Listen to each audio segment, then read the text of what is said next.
విజయ విలాస కావ్యం ప్రబంధం చేమకూర వెంకట విరచితం శ్రీ తాపీ ధర్మారావు గారి మనోల్లాస వ్యాఖ్యతో 12వ భాగం 21/10/20. గదుడు అనేవాడు ద్వారక నుంచి కృష్ణుడు పంపగా పాండవుల యోగక్షేమాలు తెలుసుకోవడానికి వచ్చి ముందు వాళ్ళ క్షేమాలు తెలుసుకొని అర్జునుని మళ్ళా రహస్యంగా పిలిచి సుభద్ర యొక్క చక్కదనాన్ని వర్ణిస్తున్నాడు. ఇప్పటికి చాలా పద్యాలు అయినాయి. ఇది 105వ పద్యం. ఏ పద్యానికి ఆ పద్యం ఒక చమత్కారంగా రాశాడు. అంగము జాడువా పసిడి అంగము కురన్నెలవంక నిన్నొనల్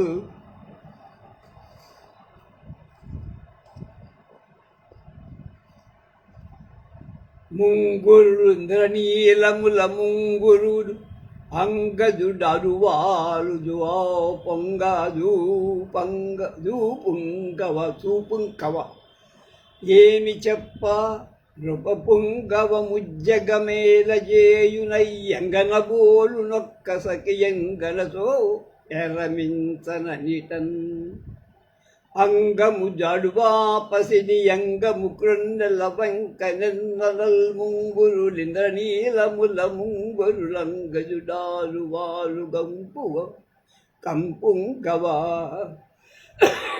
ఏమి చెప్ప నృపపుంగవము జగమేలజేయు అయ్యంగనబోలు నొక్క సఖియంగనబూ ఎరి మించ అనిటన్. అంగము అంటే సుభద్ర యొక్క శరీరం.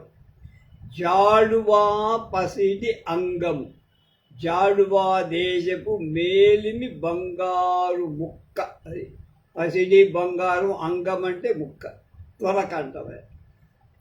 నెలవంక, కొత్త నెలవంక, విదయనాటి చంద్రవంక వంటిది. నేను నొనల్, అందమైన నుదురు, నొసలు అన్నమాట. నేను నొసలు నొనల్. ముంగురులు నుదురు మీద పడుతుంటే తల వెంట్రుకలు ఇంద్రనీలాలు, ఇంద్రనీల మణుల యొక్క గురులు, మొదటి గురువులు. వాటికే మొదటి గురువు, ఆది గురువులుగా ఉంటాయి. ఆ మణులను మించాయి అని అర్థం. వాడు చూపు కవ, కవ అంటే జంట, రెండు కళ్ళ నుండి వచ్చేటువంటి ఆ చూపులున్నాయే అంగజు, మన్మధుడి యొక్క డాలు. డాలు అంటే కేతనం. జెండా అంటే మన్మధుడి జెండా చేప, మత్స్య. కనుక మన్మధుడు మీనకేతనుడు అంటారు. కనుక ఏమేమి చెప్పండి, ఇంకేం చెప్పనయ్యా. నృపపుంగవ, రాజశ్రేష్ఠుడా, అర్జున, అన్ని విషయాల్లో ఆ అంగన అంటే ఆ సుభద్రాదేవి యొక్క లక్షణాలలో, నెరి అందాల్లో, మించన్ దాటిపోవటానికి, సాటి అవ్వటానికి, అతిశయించటాన్ని, 3 లోకాలలో ఏలం చేయన్ అంటే తన భర్తగా పాలించేలాగా ఎవడైనా ఆమెను కట్టుకుంటే 3 లోకాలకి ప్రభు అవుతాడు. వాడు చేయగలదు. ఆ అంగనన్, ఆ సుభద్రను సరిపోలినట్టి ఒక్క సఖియన్, మరొక స్త్రీని కనబోన్ అంటే ఇక మీద చూడలేవయ్యా, చూడబోం, ఇంపాసిబుల్ అంటే. సుభద్ర శరీరం బంగారం, నుదురు విదియనాటి చంద్రవంక, ముంగురులు ఇంద్రనీల, కనులు మీనాలు చేప. ఇటువంటి లక్షణాలను బట్టి చూస్తే ఆమె భర్త చక్రవర్తి అవుతాడని నిర్ణయం సాముద్రిక శాస్త్రం. ఇటువంటి సుందరిని నేను ఇక ముందు ఎక్కడా చూడాల. ఇంతకు ముందు చూస్తానని నమ్మకం కూడా ఇక తర్వాత. యుద్ధంలో బంట్లు కుడి చేతిలో కత్తి, ఎడమ చేతిలో డాలు పట్టుకుంటారు. కత్తి డాలుతో తాము కాపాడుకుంటూ కత్తితో నరుకుతూ అవతల వాడి దెబ్బ వాళ్ళ మీద పడకుండా డాలు అడ్డం. కనుగొవ అంగజుడాలు అంటలో మన్మధుడు కనుల వెనక పుంచి ఉండి ఇతరులను మోహింపచేస్తాడు అన్న అర్థం కూడా ఉంది. సుభద్ర సౌందర్య విశేషాలన్నీ పై పద్యాలలో చెప్పి గదుడు దీనిలో సాముద్రిక శాస్త్ర జ్ఞానంతో ఆ సుభద్రాన్ని పెళ్లి చేసుకున్నవాడు త్రిలోకాధిపతుడయంత ఐశ్వర్యవంతుడవుతాడు అనే ఆశ కూడా కల్పించి అయ్యంగనబోలునొక్క సఖియం కనబో నిరిమించనన్నిటన్ అన్నదానిలో ఒక్క సఖియ ఇంకొక అందమైన అమ్మాయి ఎవ్వరు లేకపోయారయ్యా. అంటే ఒక్కతే ఆవిడ ప్రపంచం మొత్తం మీద ప్రపంచ సుందరంటారు. కనబో నిరిమించనన్నిటన్ అన్నందుకు కొందరు వ్యాఖ్యాతులు కనన్ పో అని విభాగం చేసి కనన్ చూడజాలము చూడలేరు అని అర్థం. గదుడు సుభద్రను కనన్ సుభద్రకున్ సమంబుగాగనే మృగి విలోకనన్ అని ఒకసారి ప్రారంభించారు పంచచామలు. మళ్ళా ఆ మాటే ఇక్కడ అన్నాడంటే పునరుక్తి దోషం కవికి అంటినట్టే. కనుక ఆ మాట మర్చిపోయినా కవి మర్చిపోలేదు. కాబట్టి ఇక్కడ కనబోన్ ఇక మీదల భవిష్యత్తులో కూడా చూడలేవయ్యా, అంత అందగత్తె పెళ్లి చేసుకున్నవాడు త్రిభువనాధిపతి అవుతాడు అని ఒక ఆశయ కలిగి.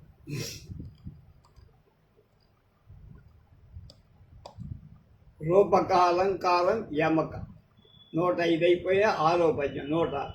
ఎక్కడ చెప్పినాడ తరలక్షణ చక్కదనంబులింక నమ్మక్క అదే మనంగనిపుడందు శతాంశము తల్పలేదు. నేనొక్కొక్క అంగమెంచవలయున్ 10,000 ముఖంబులాయబు చొక్కపు చూపులో సొలకు చూచిన కాక ఎరుంగవచ్చుని.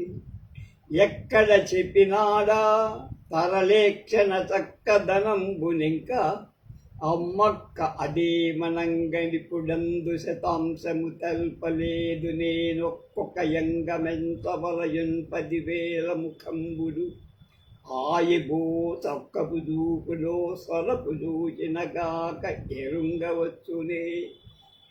ఆ తరల ఈక్షణ చంచలాలైనటువంటి కన్నులు గల సుభద్ర యొక్క చక్కదనాలు అందాలను ఇంకన్ ఇంత చెప్పిన తర్వాత కూడా ఎక్కడ చెప్పినాడయ్యా, ఏం చెప్పా నేను? పూర్తిగా ఏం చెప్పలేదే. 1/3 1/4 100 అది ఎట్లా? అమ్మక్క అహో అని అర్థంట. అమ్మక్క అదేమనంగా దాని గురించి ఏం చెప్పగలనయ్యా? ఎంత ఆశ్చర్యం!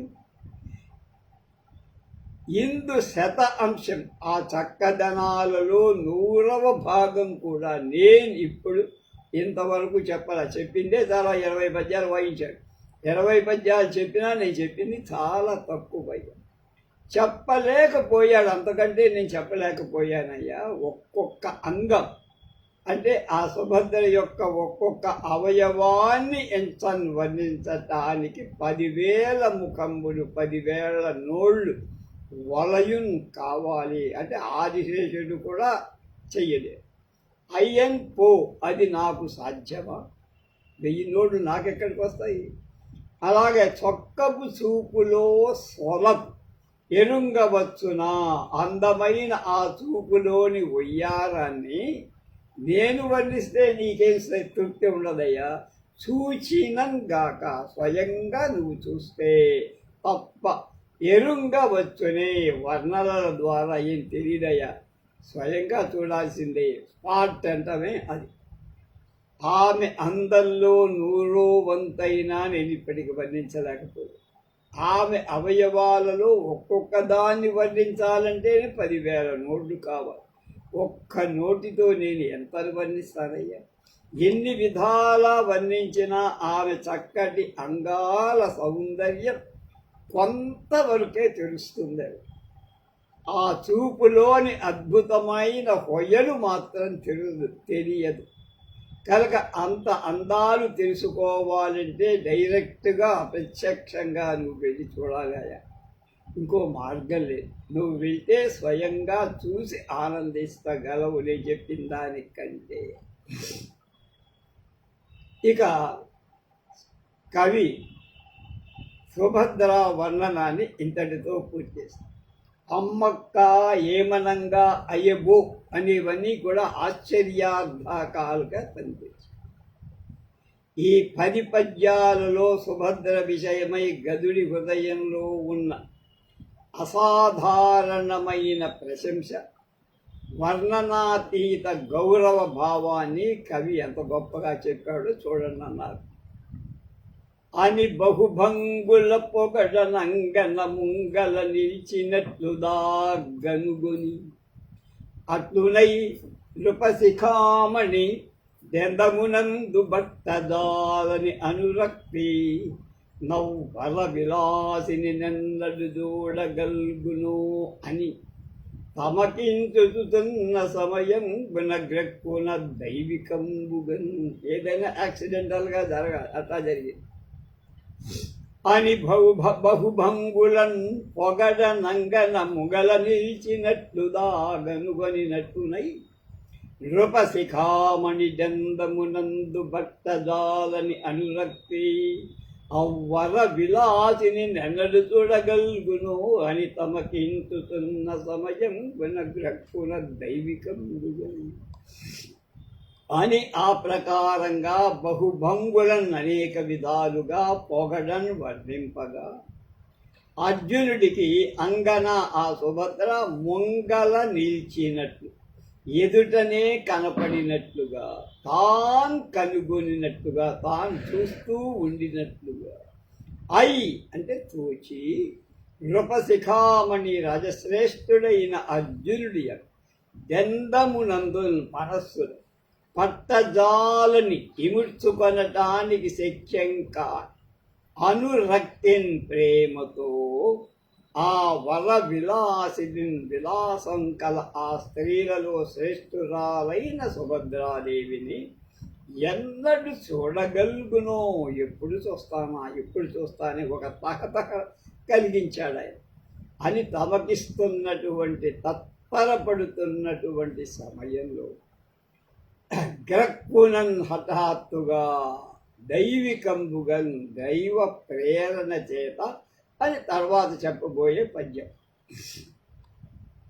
గదుని వర్ణన వల్ల అర్జునుడికి సుభద్ర కంటికి కట్టినట్లుగా కనిపించింది.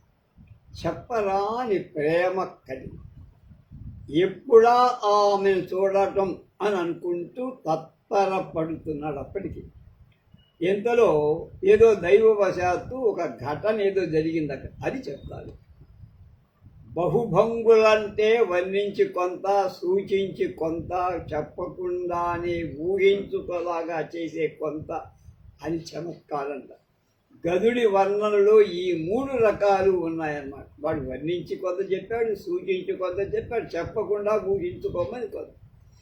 అప్పుడు వీనికి ఎప్పుడు చూద్దాం అనేటువంటి పెరపెరలాడు. అంగన ముంగల నిలిచినట్టు తా కనుగొనినట్టు, ఆమె ఎదురుగానే తాను ఉన్నట్టుగా, ఆమె యొక్క అందాన్నంతా తన కళ్ళతో తాను చూసినట్టుగా అతని వర్ణించిన వర్ణ తన ఊహ వీటన్నిటి బట్టి అనిపించి ఇంకా వెళ్ళాలి, చూడాల్సిందే, ఇక లాభం లేదు అనుకునే స్థితిలోకి వచ్చి అక్కడ పెట్టేశాడు ఆయనది.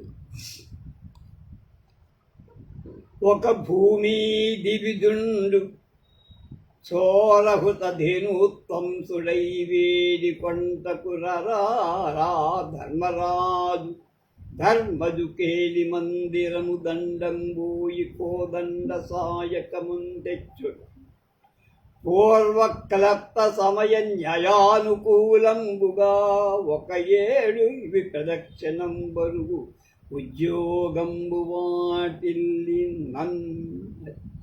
ఒక భూమి దివిజుండు చోరహుత ధేనుత్తంసుడై వేడి కొంటకు రా ధర్మజు కేలి మందిరము దండంబూయి కోదండ సాయకముల్ తెచ్చుట పూర్వక్లప్త సమయ న్యాయానుకూలంబుగా 1 ఏడు ఉర్వి ప్రదక్షిణం బరుగు ఉద్యోగంబు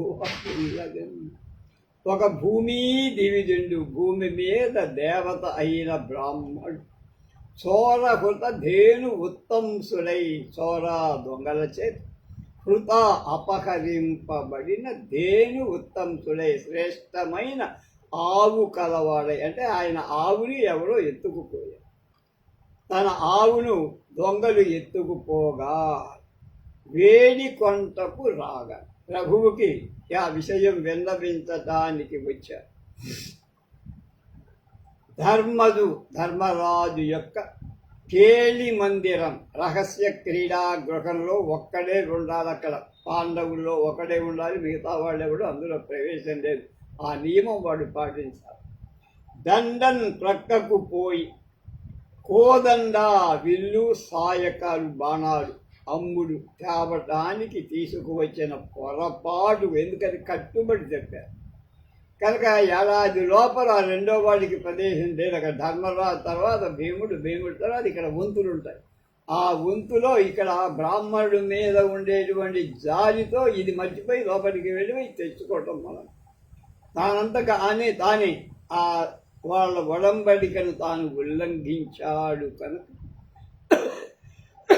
పూర్వం చేసుకున్న ఒడంబడిక కలప్తా నిర్ణయించబడిన, పూర్వంలో కలప్తా అంటే నిర్ణయించబడినటువంటి వాళ్ళంతకు వాళ్ళే వేసుకున్న అంగీకారాలు, సమయ ప్రతిజ్ఞ ఎందరి న్యాయాన్ని అనుకూలంగా, న్యాయానికి తగినట్లుగా ఇంతకు ముందు పాండవులు తాము ఏర్పరచుకున్న ప్రతిజ్ఞ ప్రకారం 1 ఏడు 1 సంవత్సరము ఉర్వి ప్రదక్షిణం, భూప్రదక్షిణం చేసి రావాలి.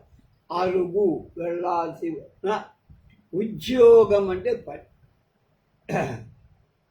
ఉద్యోగ పర్వం అంటే రాయబారం, పని మీద వెళ్ళటం. అది వాటిల్లి నన్ కలగగా 1 సంవత్సరము భూప్రదక్షిణానికి పోవలసి రాగా అని తర్వాత ఒకదానికొకటి లంకేశారు.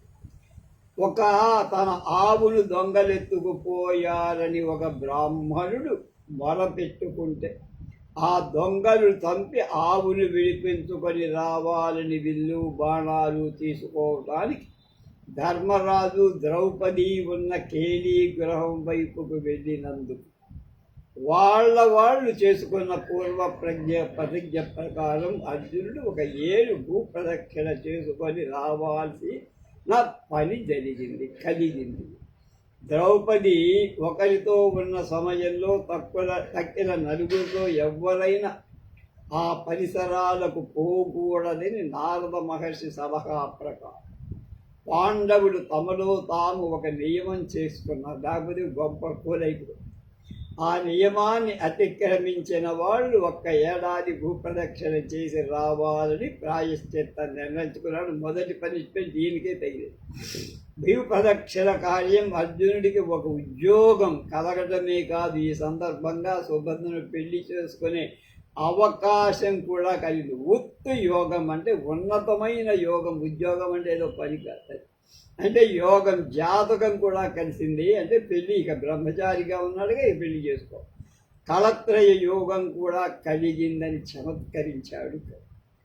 అర్జునుడు ఈ పొరపాటు చేయటానికి కారణం సుభద్ర మీద మనస్సు లగ్నమై ఉంది. అప్పటికి వీడి కొట్టిన పంపు ధర్మం పరధ్యానంగా ఉన్న గోవు దొంగతనాన్ని తెలిసినందువల్ల పాండవులు బ్రాహ్మణ భక్తి ప్రోవులు కనుక ఆ బ్రాహ్మణుడికి కష్టం తీర్చడానికి సంరంభపడ్డాడు. రెండూ కలియటం చేత పూర్వం చేసుకున్న ఒడంబడికని దాటి లోపలికి వెళ్ళి వచ్చేశాడు.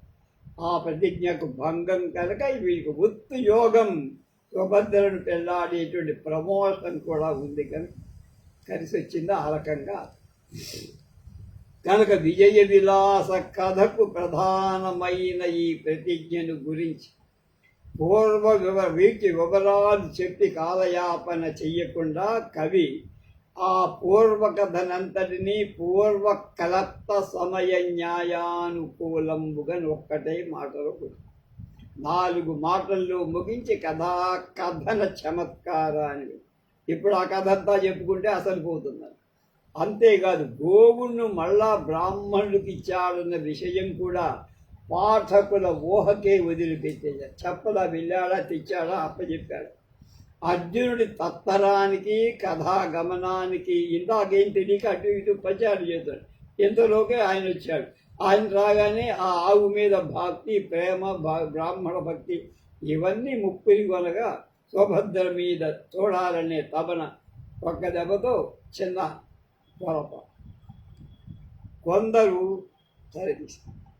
అప్పుడు అందకు మృక్కి తీర్థ భజనార్థముగా బని విందునంతునా విన్నపమాచరించుతని విప్రహితమున కన్న ధర్మమేమున్నది గోప్రదక్షిణమే యుర్వి ప్రదక్షిణమంతు నిట్టులే మనన మానక అన్నరుడు ప్రార్థన సేయగనెట్టకేలకు అన్నకు మృక్కి తీర్థ భజనార్థముగాని విన్నుగా పని విందునంతు తా విన్నపమాచరించుటయు విపహితమున కన్న ధర్మమేమున్నది గోప్రదక్షిణమే ఉర్వి ప్రదక్షిణమంతు నిట్టులే మందను మానక అన్నరుడు ప్రార్థన సేయగ ఎట్టకేలకు ఎంత క్లుప్తంగా కథను తాగేశారు.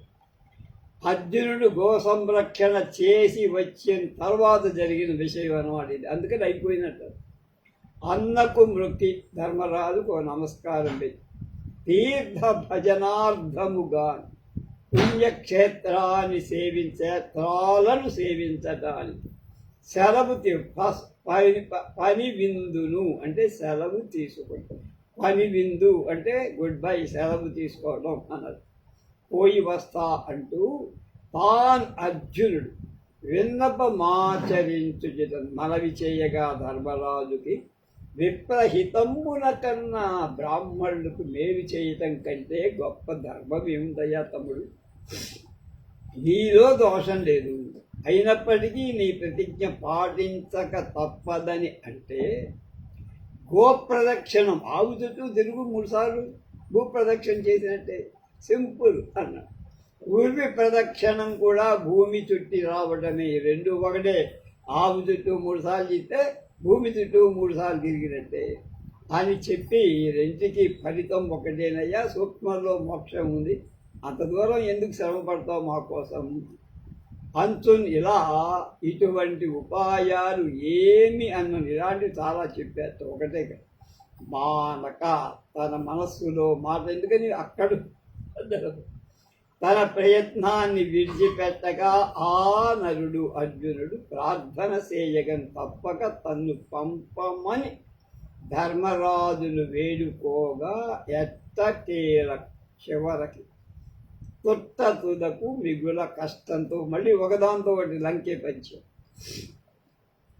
నిమిషాల మీద దొంగను చంపి ఆవును బ్రాహ్మణుడికి అన్నగారిని చూసి అర్జునుడు ప్రతిజ్ఞ ప్రకారం భూప్రదక్షిణం చేయటానికి అడగాలకు ఆర్డర్ తీసుకోవాలి. అది సెలవు అడిగారు.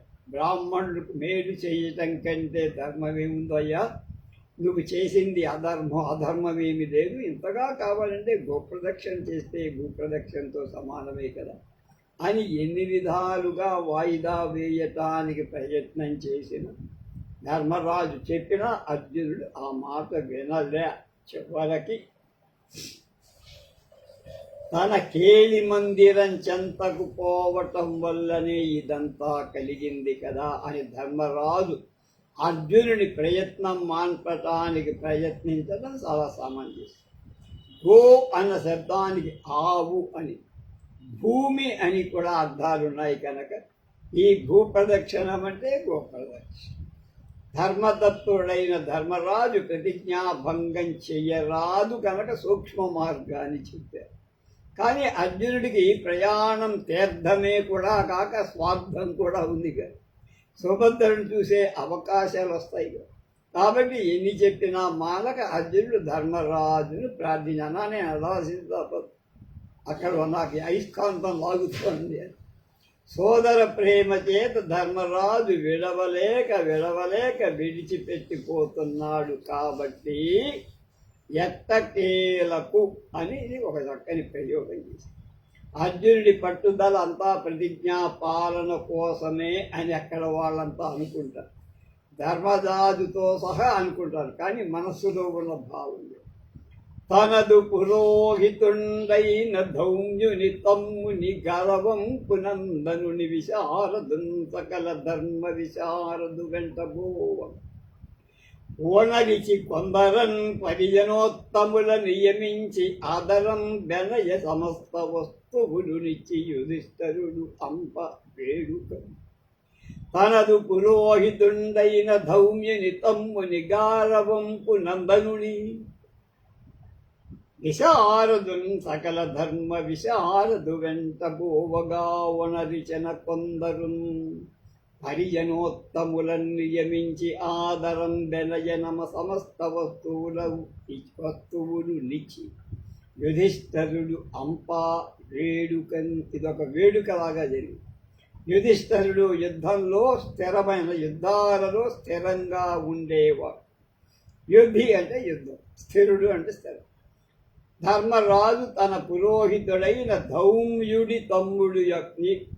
ధౌమ్యుని యొక్క తమ్ముడు ఒక ఆయన ఉన్నాడు. ఆయన పురోహితుడి తమ్ముడు గారవంపు నందను ప్రియమైన కుమారుడు, సకల ధర్మ విశారదు, అన్ని ధర్మాలు విషయాలు బాగా తెలిసినవాడు, విశారదుడనే పేరు కలిగినవాడు.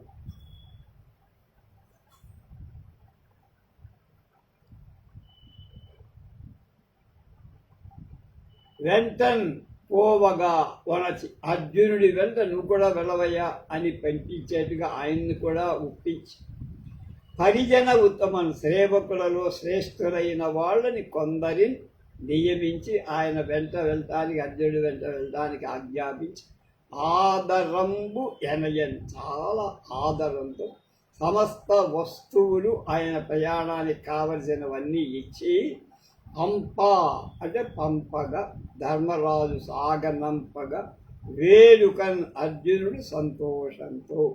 తర్వాత పద్యం చూడండి, లంకి కంటిన్యూ. తమ్ముడి యాత్రకు ఒప్పుకొని ధర్మరాజు తన పురోహితుడి సోదరపుత్రుడైనటువంటి పురోహితుడి సోదరపుత్రుడైన విశారదుడన్న బహుశాస్త్రవేత్తను అతని వెంట పంపడానికి నియమించి తగిన సేవకులను కావలసిన సామగ్రి ఇచ్చి పంపగా అర్జునుడు చాలా సంతోషించాడు. సుభద్ర సౌందర్య వర్ణనల ఘట్టం అయిన తర్వాత ఆ కథ ఆరంభించడం ఒక భూమి దివిజుండు అని ఎత్తుకొని ఏ పద్యంతో ఆగకుండా ఆ సన్నివేశాలను త్వరగమనంతో పద్యం నుంచి పద్యానికి అతుకు అండేటట్టుగా లంకెలాగా పెట్టి చెప్పుకుంటూ రావాలన్న అభిప్రాయానికి కవికి ఉన్నట్టుగా ఇక్కడ ఎందుకని ఆగకూడదన్న.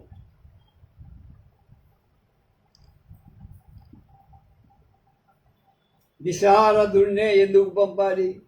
చిరకాల ఆశ్రిత కుటుంబంలో వాడవారు, అన్ని ధర్మాలు తెలిసినవారు, ఒక్కొక్క ధర్మశాస్త్రం తెలిసిన 10 మంది ధర్మశాస్త్ర స్నుజులు చెయ్యగలిగిన మహాసహాయాన్ని విశారదుడు ఒక్కడే చెయ్యగలడే నమ్మకం ధర్మం.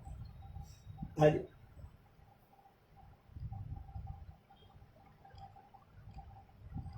దీనిలో యమక అలంకారం ఉంది. 111వ పద్యం. పరిణయమౌటకే గుగతి. చూడండి, అప్పుడు పద్యంలోనే లాగేసేది. పౌరులనేకలు వెంటరా శుభోత్తరముగనయ్యనం గదలి తద్దయుదాలిని మీద ధర్మ తత్పరుడయి అందునందు నృపారురన ససంగగా నిరంతరమును పుణ్యతీర్థముల దానములాడుతూ ఏగి అవ్వడం. దానాలు ఆడటం స్నానాలు. పరిణయమౌట కేగుగతి, పెళ్లికి వెళ్తున్నట్టుగా వీళ్ళు పంపించారు. పౌరులనేకలు వెంటరా శుభోత్తరముగా అయ్యడను కదలి తద్దయుతాలిమి మీర ధర్మ తత్పరుడయి అదునందు నృపారు రసంగగా నిరంతరము పుణ్యతీర్థముల దానములాడుతునేది అవ్వలను.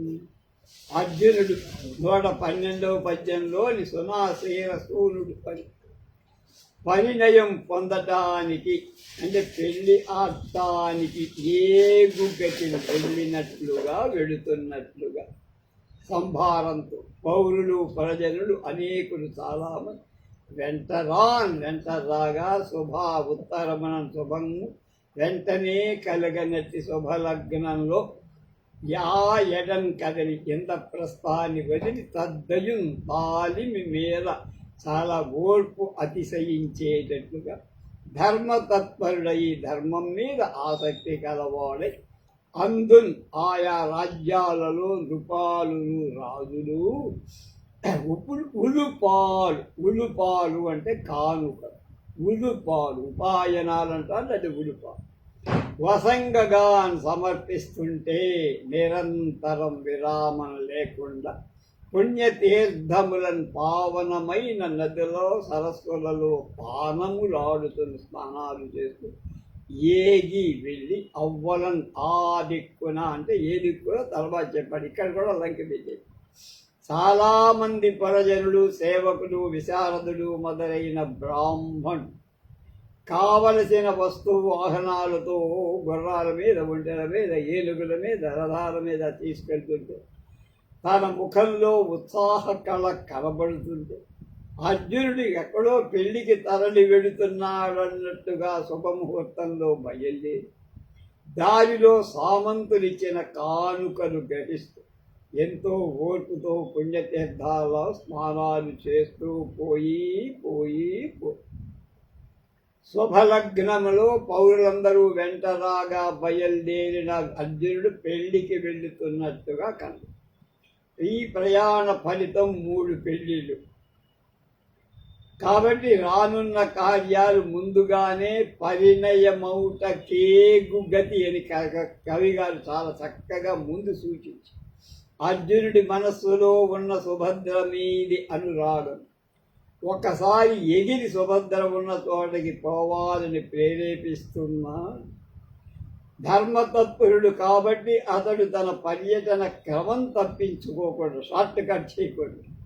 తీర్థసేవ చేస్తూ యాత్ర సాగించి అతని తమకం ఇంతింత అంటానికి వీలే. అలాంటి దానిని అణచిపెట్టుకుని అది గొప్ప. దానికి ఎంత ఓర్పు కావాలి? విశేషమైన ఓర్పు. కాబట్టే తద్దయు తాలిమి మీర ఎంతో గట్టిగా అదిమి పెట్టుకున్నాడు సుభద్రను చూడాలని కోరిక. నిరంతరంగా ఎన్ని తీర్థాలు చూసినా విసుగు చెందకుండా తాలిమితో ఓర్పుతో స్నానాలు చేస్తూ అని కూడా మనం గ్రహించాం. అనుప్రాస ఇందులో కొరబడిందన్న తగ్గిందన్న. సునాసీరసూనుండు చూచన్ నిమజ్జనౌభోత్పత పంకశంకధాత్మోర్ని నిర్మగ్న నీరే జనికోన్నమ భృంగన్నేత్రోత్సవ శ్రీని గంగా భవాన్. సునాసీన సూనుండు సూచన్ నిమజ్జనౌభోత్పత పంకశంకరాత్మోర్ని నిర్మగ్న నీరే జనికోన్నమ భృంగన్నేత్రోత్సవ శ్రీని. శ్రీ అంటే కళ్ళ సంపద, కళ్ళ పండుగ. గంగా భవాని చూసింది గంగాదేవి. ఎలా చూశాడు, ఎలా ఉంది ఆయన. నిమజ్జ స్నానం చేస్తున్న జన మనుష్యుల యొక్క ఓఘ సమూహాల నుండి, ఓఘం అంటే సమూహం, పాపోఘాలు అంటే పాపాల సముదాయం, ఉత్పతత్ పైకి ఎగిరిపోతున్నట్టు, వంక అంటే పాపమా వాళ్ళంతా స్నానం చేస్తుంటే పాపం ఎగిరిపోతున్నట్టుగా, శంక సందేహాన్ని, కళ అంటే కలగ చేస్తున్నా లేక శంక సందేహానికి ఆకరం స్థానమైనటువంటి ఆత్మ తన యొక్క గంగానది యొక్క ఊర్మి తరంగాలలో నిర్మగ్న మునుగుతున్న నీరేయ తామర పూల యొక్క రేఖా వరుస నుండి ఉన్న మత్ పైకి లేస్తున్నటువంటి భృంగా తుమ్మెదల వలన నేత్ర ఉత్సవ కన్నుల పండువైన శ్రీనిన్ శోభ కలదానిని గంగా భవాని భవుడుకు ఈశ్వరుడికి భార్య అయిన గంగను సునాసీర సూర్యుడు ఇంద్రుడి సునాసీరుడు అంటే ఇంద్రుడు, వాడి కొడుకు ఇంద్రకుమారుడు అర్జునుడు చూశాడు. సు అంటే లెస్స అయిన, నాసీనా అంటే నాసీరా అంటే ఇంకొక అర్థం తీసుకొచ్చారు.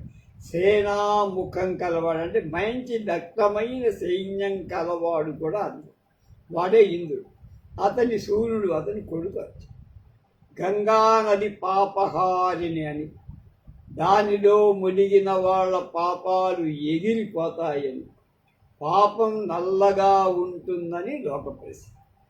ఆ గంగా తరంగాలు అప్పుడప్పుడు తామరల మీద పొడినప్పుడు ఆ పువ్వులలోని, ఇప్పుడు మనకేం తామరలు అవి కనపడవు, తేలే శవాలు కనపడతాయి, అంతకు నాచుకలు.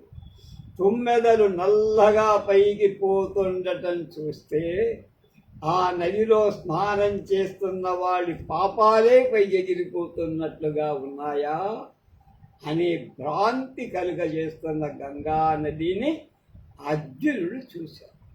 గంగా నదిలో తామరు జన సమూహంగాను, పైకి ఎగిరిపోతున్న తుమ్మెదలు స్నానం చేస్తున్న వాళ్ళ పాపాలుగా పోల్చడం ఈ సందర్భంలో చాలా గొప్పగా చేశారు. ఎంతో తత్పరంతో ఎక్కడా ఆగకుండా పద్యం మీద పద్యంతో వచ్చి నా అర్జునుడు ఈ నదీ పావనత్వాన్ని చూసి ఆగక తప్పలేదు. ఇక్కడ ఆగింది ఆ ధార. గంగా దర్శనోత్సవం ప్రకటించగానే ఇక్కడ భుయంగ ప్రయాత పద్యాన్ని కవి ప్రయోగించారు. సాధారణంగా తామర పూలు నీటిపై కనపడుతూ ఉంటాయి, కానీ కెరటాలు కలిగినప్పుడు అప్పుడప్పుడు కెరటాలు తామరల మీద పడుతాయి. ఆ సమయంలో వాటిలో ఉన్న తుమ్మెదలు ఒకసారి పైకి లేవక తప్పదు. పాపము తుమ్మెదలు రెండు నల్లగానే ఉంటాయి. కాబట్టి మునుగుతున్న మనుష్యుల పాపాలే పైకి వెళ్ళిపోతున్నాయా అన్నట్లుగా తుమ్మెదలు లేచాయి అన్నారు. ఇంత చక్కని ప్రతికి సౌందర్యం ఉంది కాబట్టి అది ఏమైంది, నేత్రోత్సవ శ్రీ అయింది. నేత్ర ఉత్సవం అనే సంపద అని భ్రాంతిమత్ అలంకారం అంశానుప్రాసం. సంతోష బాష్పధారలు బాష్ప కాదు బాష్ప సంతోష బాష్పధారలు దొంతరగా జూచి మృక్తి తోయది వరసీమంతిని నా త్రిజగద్దీవ్యంతిని భగీరథీ స్రవంతిని పొగడెన్. సంతోష బాష్పధారలు దొంతరగా జూచి మృక్తి తోయది వరసీమంతిని. తోయది అంటే సముద్రం యొక్క వరశ్రేష్టమైన శ్రీమంతిని భార్య అయిన గంగ. ఆ త్రిజగద్దీవ్యంతిని త్రిపథ మూడు లోకాల్లో ప్రవేశించేది భాగీరథి స్రవంతిని పొగడన్. సంతోషం దంతరలుగా ఒకటార వెంట ఒకటి పరంపరగా కలిగేలాగా అర్జునుడు చూసి దానికి నమస్కరించి సంతోష బాష్పాలు అలా దారంగా వస్తుంటాయి. తోయది సముద్రుని యొక్క వరశ్రేష్టమైన సీమంతిని భార్య అయినటువంటి గంగా నదిని త్రిజగత్ మూడు లోకాలలో దివ్యాంతిని ప్రకాశిస్తూ ప్రవహించేదాన్ని, దాని భాగీరథి స్రవంతిని గంగా నదిని పొగడన్. ఈ విధంగా స్తోత్రం చేశాడు. ఇక్కడ ఆగల స్తోత్రం చెయ్యాలి.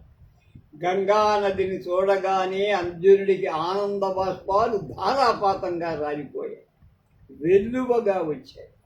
సముద్రుడికి నదులన్నీ భార్యలేగా, ఆ భార్యలలో గంగా నది సర్వోత్కృష్టం. అది స్వర్గ మత్స్య పాతాళలో ప్రవహిస్తోంది కనుక త్రిపథ. కాబట్టి త్రిజగద్దీవ్యంతిని భగీరథుడు గొప్ప ప్రయత్నం చేసింది కాబట్టి భాగీరథి. అని గంగకు పేరు. అనుప్రాసాలంకారం తాసైరింపక అపర్ణయుండగ భవద్గర్భం గుణందాల్చితే జ్యోతాల్చి తేజోసహ్యున్ శరజన్ముగాంచి అలనీగారక్షమాభృత్ కుమారీ సాపజ్ఞపుగన్న మోహం పురంధిరీరత్నమౌదీన అవే సర్వజ్ఞుడు నిండు నేల తలపై ఎక్కించుకో జాతనవి అని ప్రశ్నించారు. తా సైరింపక అపర్ణయుండగా భవద్గర్భం గుణం తాల్చి తేజో సహ్యున్ శరజన్ముగాంచి అలనీగారక్షమాభృత్ కుమారీ సాపజ్ఞముగన్న మోహపు పురంధరీరత్నమౌదీ కావే సర్వజ్ఞుడు నిన్ను ఏల తలపై నెక్కించుకో జాతనవి. గజ్జలు గంగా నదిని 3 పద్యాలు పొగుడుతున్నారు ఇక్కడి నుంచి. జాహ్నవి అమ్మ గంగాదేవి.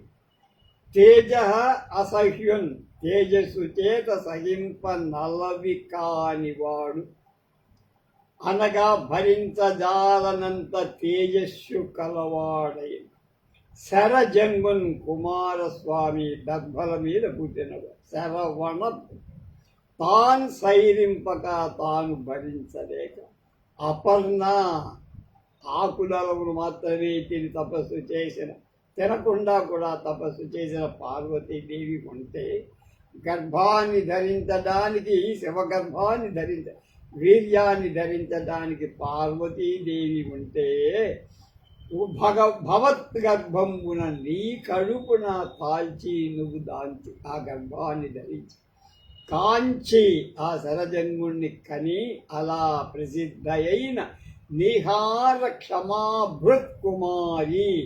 నీహార అంటే మంచు, క్షమాభృత్ అంటే కొండ, కుమారి మంచు కొండ కూతురైన పార్వతి యొక్క సాపత్యమున్ సవతితనానికి అనగా ఈర్ష్యను కన్నా పొందినటువంటి మోహపు పురంధరీరత్నం ఎక్కువ అనురాగాంకర శ్రేష్ఠురాలైన కుటుంబిని వమ్మ నువ్వు. అవుదు ఇవ నువ్వే అవుతావు. కావేన్ అలా కాకపోతే సర్వజ్ఞుడు అన్నీ తెలిసినవాడు ఈశ్వరుడు నిన్ను తలపై నెక్కించుకోనేలా నెత్తి మీద ఎక్కించుకోవడం. ఆయనమో ఆవిడమో పక్కన పెట్టుకోవడం శరీరంలో, నిన్ను నెత్తి మీద ఎక్కించుకోవడం ఎంత గొప్ప త్యాగం చేశావమ్మా అంటే ఎంత గొప్పగా గౌరవిస్తున్నాడమ్మా నిన్ను పార్వతి కంటే అని. గంగానది భరింత నలవి కాని తేజస్సు గల కుమారస్వామిని పార్వతి సహింపలే నువ్వు నీ గర్భంలో ధరించి వాడిని కన్నావు. దానితో పర్వతరాజకుమారి అయిన పార్వతికి సవతి అయి ఈశ్వరుడికి గారాబు భార్యవయ్య. కాబట్టే అన్నీ తెలిసిన సర్వజ్ఞుడైన పరమేశ్వరుడు నిన్ను తీసుకెళ్ళి నెత్తి మీద తెచ్చుకున్నాడమ్మా. అపర్ణ అంటే శివుడి కోసం తపస్సు చేస్తున్నప్పుడు పర్ణ అంటే ఆకులను కూడా తినకుండా, అంటే లేకుండా తిన్నందువల్ల ఆమె ఆ ఆకులు కూడా తినకుండా తపస్సు చేయటం మూలంగా అపర్ణ. శరజన్మ అంటే శరమనగా నీరు, రెల్లు 2 అర్థాలు కూడా. గంగలో పుట్టినవాడు కనుక గాంగేయుడని, రెల్లులో పుట్టినవాడు కనుక శరజన్ముడని, శరవణ భవుడని కుమారస్వామికి పేరు కూడా గాంగేయుడన్న ఆయనేట. పురంధరీరత్నం ఈశ్వరుడికి సంతాన ప్రాప్తి కలిగినందువల్ల గంగ పురంధరీరత్నం అత్యుత్తమమైన కుటుంబిని అయింది, భార్య అయింది. ఎవడో ఒక అజ్ఞాని కాక సర్వజ్ఞుడు అన్నీ తెలిసిన వాడైన ఈశ్వరుడు తన తలపై నిన్ను ఎక్కించుకున్నాడంటే ఎంత గొప్ప నీలో ఉండబట్టి చేశాడయ్యమ్మా.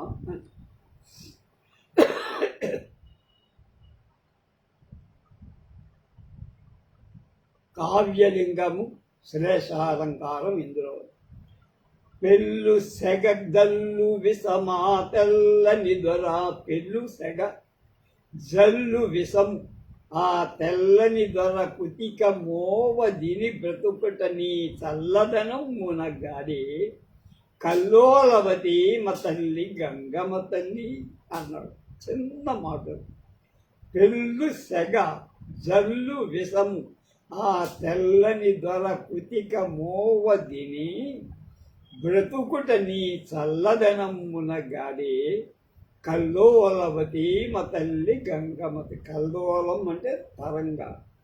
కల్లోలవతి మా తల్లి అలలు కలిగిన నదులలో నీ నదిలో అలలు కలిగిన ఒట్టి ఓ తల్లి గంగా భవానీ శ్రేష్ఠురాల గంగమ్మ తల్లి గంగాదేవి. పెళ్ళు అధికమైన సెగా వేలిమిని చల్లు వ్యాపింపచేస్తున్న విషం కాలకూటాన్ని, అక్కడ మందర పర్వతాన్ని కవ్వంగా చేసుకొని దాన్ని పాల సముద్రాన్ని చిరికేటప్పుడు వచ్చిన ఆ విషాన్ని కాలకూట విషాన్ని అందరూ భయపడి పారిపోతే నువ్వు చక్కగా అమృతం తాగినట్టు తాగేసి ఆ విషాన్ని అధికమైన అగ్ని జ్వాలలు కట్టుకుతున్న లావాలాగా ఉన్నటువంటి విషాన్ని కుతిక మోవన్ గొంతులో కడుపు నిండుగా ఈశ్వరపరంగా గొంతు వరకు మాత్రమే తిన్నప్పటికీ ఆ తెల్లని దొర తెల్లని దేహఛాయ గల ఈశ్వరుడు బతుకుట ఇంకా బతుకున్నాడు. విషంతిని బతుకున్నాడంటే జీవించి ఉన్నాడంటే నీ చల్లదనమే అమ్మా. అంటే చల్లగా నెత్తి మీద ఉంది కదా అది. అలాగే చల్లదనం అంటే మంచితనం కూడా నీ చలువ వల్లనే కదా. అంటే నీ మంగళ సూత్రమైన తర్వాత సుమంగళ అనే మాట పాపం పార్వతీదేవికి వచ్చినా నువ్వు సుమంగళవమ్మా. అగ్నిజ్వాలలు కప్పుతుండే కాలకూట విషాన్ని కడుపు నిండా తిని కూడా నీ భర్త ఈశ్వరుడు ఇంకా బతికి బట్ట కట్టాడంటే అదంతా నీ నీ సెలవు వదలే కదమ్మా గంగామ్మ తల్లి. విషం అగ్ని జ్వాల కప్పుతూ ఉండేది. తినినవాడు తెల్లదొర సుకుమారుడైన రాస బిడ్డడు. తినడం ఎక్కడదాకా కుతిక మోవ కడుపు నిండగా చనిపోవడానికి కావలసిన కారణాలు అన్నీ ఉన్నా అలా జరగలా బతికాడాయి. దీనికి కారణం గంగా అని తలపైన మంచు టోపీలాగా చల్లగా ఉండటం కారణమని చమత్కారం. అంతేకాదు భర్తకు రానున్న విపత్తు తప్పినప్పుడు అదంతా భార్య చదవ వల్లే చల్లదనం వల్లే ఆవిడ మంగళసూత్ర మహిమ అంటుంటారు కదా అని భావించడం లోకంలో సహజం. కాబట్టి ఈశ్వరుడు బతకడం భార్య అయిన గంగాదేవి మంగళసూత్రం గొప్పదవ్వటం. ఈ అభిప్రాయాన్ని మను చరిత్రలో అలసాని పెద్దల రతిలోచనాంబువుల వాన నిగిచ్చిత పంధబాధకై మడియక సంగ ఆవలది మంగళసూత్ర మహిత్వమెత్తిదు. గంగ పూజ్యురాలు కాబట్టి ఆమెను దేవతాభావంతో గంగమ్మ తల్లి అన్నాడు మనపై. విశేషం ఏమిటి? విశేషాలంకారం, శ్లేషాలంకారం, అంశానుప్రాసం మూడు దట్టించి. పువ్వారు బోడివై సరి ఎవ్వారన భీష్ముగాంచియం పొందితివి వవ్వారి ఎరుగుదువి మా యవ్వా పోషింపబాడియగునను నీకు. పువ్వారు బోడివై సరి ఎవ్వారన భీష్ముగాంచియం పొందితివి ఈ వెవ్వారి ఎరుగుదువి మా అవ్వా పోషింపబాడియగునను నీకు. నన్ను పోషించడానికి తగిందాను అని. పువ్వు ఆరు మేన్ పువ్వారు బోడివై అంటే పువ్వు వంటి బోడి అంటే శరీరం. పువ్వు వంటి కోమలమైన శరీరం కలిగిన దానివై సరి ఎవ్వారు అనగా ఎవ్వడు నీకు సరిలేనట్లుగా భీష్ముని కాంచి భీష్ముడిని కని గంగకు పుత్రుడిగా భీష్ముడు గాంగేయి ఇంపు పొందితివి శోభను పొందావమ్మా. అలాంటి కొడుకు నీకు పుట్టే నీకు శోభే కదా. ఆ వావి ఆ చుట్టరికపు వరస వల్ల నేనెవరు ఆయన మనం అని ఆ వరుస ఎరుగుదువే నీకు తెలుసు కదా మా అవ్వా అన్నాడు. అందుకనే అవ్వ అనిపించాడు. వరసకు ముత్తవ్వ ప్రవితామహి గంగ ఆ నన్ను పోషింపగా నన్ను పోషించటానికి పాడి నువ్వు న్యాయం మా అవ్వవు మా కలుగు నువ్వు నన్ను పోషించావు. ఎంత చమత్కారం. స్త్రీ రూపంలో నువ్వు మా తాత భీష్ముడికి కన్నావు అన్న సంగతి నీకు తెలుసు కదా అవ్వా. ఆ వరుస బట్టి కూడా నువ్వు నన్ను ఆదరించడం ధర్మం అని అవ్వ అనే పేరుతో పిలిచి అర్జునుడికి గంగ తాత తల్లి ముత్తవ్వ అవుతుంది. తాత ఎవరు? భీష్ముడి తల్లి కనుక అందువల్ల గంగను అవ్వా అని సంబోధించడం చాలా గొప్పగా ఉంది. అవ్వ అంటే అమ్మ, ఆడుది అనే 2 అర్థాలు. భీష్ముడు పుట్టిన తర్వాత 3 తరాల కాలం జరిగిపోయి మధ్యకాలంలో పుట్టి పెద్ద అయిన వాడు పాండవాడు. ఆ సంగతి గంగకు తెలుసునో తెలియదో మర్చిపోయిందో అని చమత్కారం. అవ్వావి ఎరుంగుదువే ఆ వరుస నీకు తెలుసా? మా బాంధవ్యం నీకు తెలుసా? వావి వరుసలు అంటారు. భక్తిని చూచే కాక బంధుత్వాన్ని కూడా చూసి గంగ నన్ను కాపాడాలని న్యాయ నిర్వచనం చేశాడు. అవ్వా మనువల ముచ్చట్లాగా చేశాడు. పువ్వారం అంటే తాడి అనే అర్థం ఉందట. ఈత మొదలైన చెట్ల యొక్క పువ్వు అని శబ్దరత్నాకరంలో ఉందట. తాటి పూలకు లేత తాటి ఆకులకు పట్టే మెత్తటి బూజు వంటి పదార్థం అనే అర్థం కూడా ఉందిట నిఘంటువులో. పువ్వారు అంటే ఇక్కడ పువ్వని పువ్వారు తీగే ఆ పువ్వారు బోడి అన్న మాటను చూపించారు. పువ్వులాగా కోమలమైంది. పరికరాలంకారం. సకలము శుభంబులిమ్మనుతు సన్నుతు లీగతి చేయనా స్రవంతిక దయదెల్ప పంచిన గతించను దెంచె ఉదంచ దూర్మికానికర విలోల ఖేలదలినీ కలగాన సత్ప్రఫుల్ల హల్లక సుఖడోలికా విహృతిలాల సబాల శరీరమయ్యలను సకలము శుభంబులిమ్మనుదునం సన్నుతు లీగతి చేయ ఆ స్రవంతిక దయదెల్ప పంచిన గతించను దెంచే ఉదంచ దూర్నికా నికర విలోల ఖేల దలినీ కలగాన లసత్ ప్రఫుల్ల హల్లక సుఖడోలికా వివృతి లాలస బాల సమీరము అయ్యడం. బంధుత్వం తెలిసి నన్ను పోషించటం నీకు ధర్మమని అవ్వా అని ఆ విధంగా నాకు శుభాలు ఇవ్వమని కోరాడు. సకల శుభములు అన్ని విధాలైన శుభాలు ఇవ్వమ్మ. ఈ గతిని ఈ విధముగా నన్ను సన్నుతులు చేయగా అంటే వేడికోళ్ళు చేయగా స్తోత్రాలు చేయగా ఆ స్రవంతిక ఆ గంగానది దయను తెల్పం తనకు అర్జునుడి మీద గల దయను తెల్పటానికా అన్నది. పంచిన గతిని పంపించిందా అన్నట్లు అయ్యడన్ ఆ సమయంలో ఉదంచట్ వ్యక్తిని మెరుస్తున్న ఊర్మికా తరంగాల నికర సమూహాలలో విలోలా ఎక్కువగా కదలుచు ఖేలత్ ఆడుకుంటున్న అలిని ఆడుతుమ్మెదల యొక్క కలగాన మనోహరమైన పాటల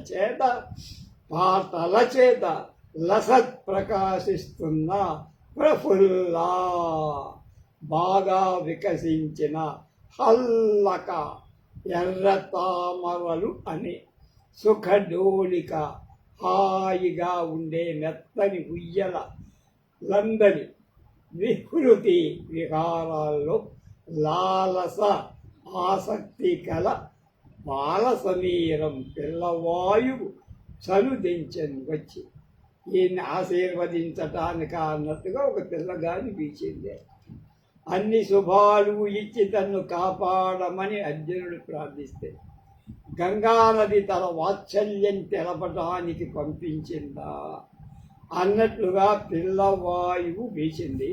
ఈ పిల్లవాయువు కలుగుతుంటే ఎర్రతామరలు ఉయ్యలలు తుమ్మెదలు పాటలు వింటూ ఆడుకుంటున్నట్టుగా ఉన్నది. అది బాల సమీరం, పిల్ల తెన్న. వాయువు పిల్లలు కాబట్టి బాలకులకు కావలసిన పరికరాలన్నీ కవి సమకూర్చు. బాగా వికసించిన ఎర్రతామర మెత్తని ఉయ్యల. ఆ ఉయ్యాలను తరంగాలు ఊపుతున్నాయి.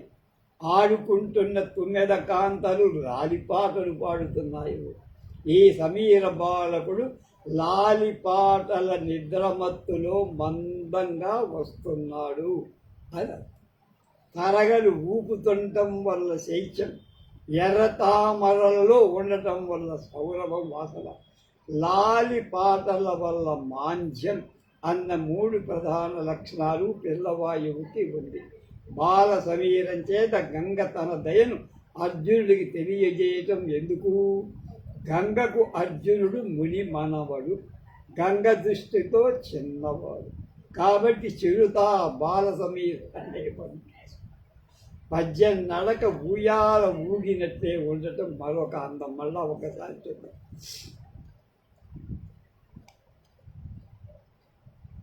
సకల శుభంబులింబనుతు సన్నుతులీ గతి చేయనా సవంతిక దయదల్ప పంచిన గతించను దించే ఉదంచ దూర్నికానికల విలోల కేల్ బలినీ కలగానల సత్ప్రఫుల్లక సుఖడోలిక వివృతి లాలస బాల సమీరమయ్యడం. ఎంత పకడ్బందీగా రాశారంటే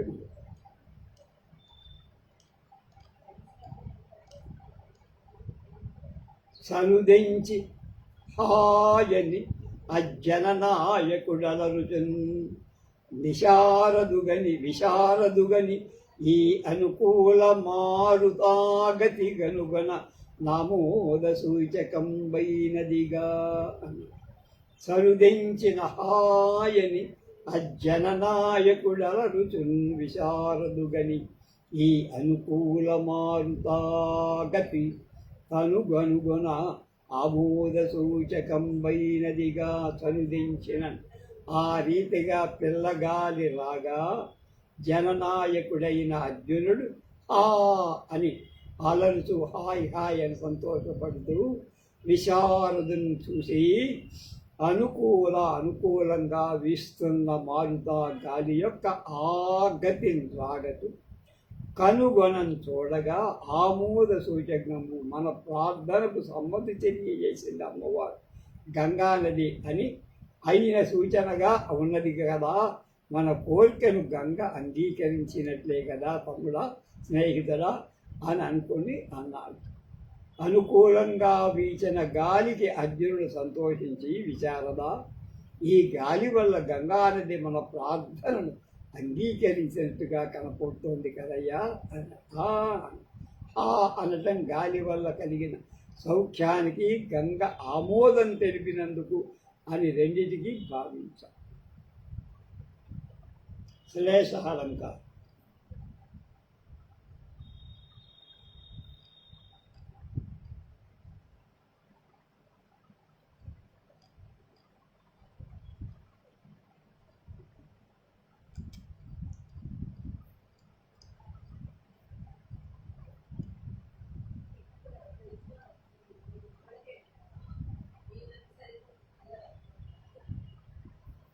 కనుక గంగానదికి నమస్కరించడం, ఆమె ఆశీర్వదించడం, అవ్వాని సంబోధించడం, చక్కని పిల్లగాలి రావడం, ఆ తర్వాత గంగలో మునకలు వేసి ఆనందం పొందడం అనే విషయాన్ని రేపు తెలుసుకుంటాం.